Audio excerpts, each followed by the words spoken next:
las casas étnicas para el rescate y reconocimiento de la identidad cultural y el fortalecimiento organizativo de acuerdo a cada pueblo étnico. Aquí queremos mostrarle algo que las comunidades étnicas pues, acabamos de ver en el año 2016 que se han visto un poco aisladas. Entonces nosotros, ya que tenemos la oportunidad, queremos aprovechar para poder presentar este primer punto.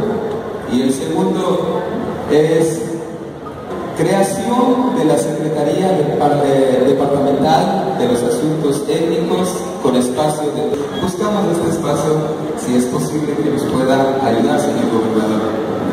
Y también tenemos algo ahí que queremos presentar: estudio, diseño, construcción y mejoramiento de prototipo de vivienda con característica cultural de los pueblos étnicos, que nos pueda colaborar para poder ir inculcando a nuestros hijos de las comunidades étnicas para que de esa manera podamos tener ese fortalecimiento. Y si lo acercan. Por último, pues tenemos algo que dice acceso a las tecnologías, fortalecimiento, hogar de paso comunitario de las comunidades indígenas en Cúcuta.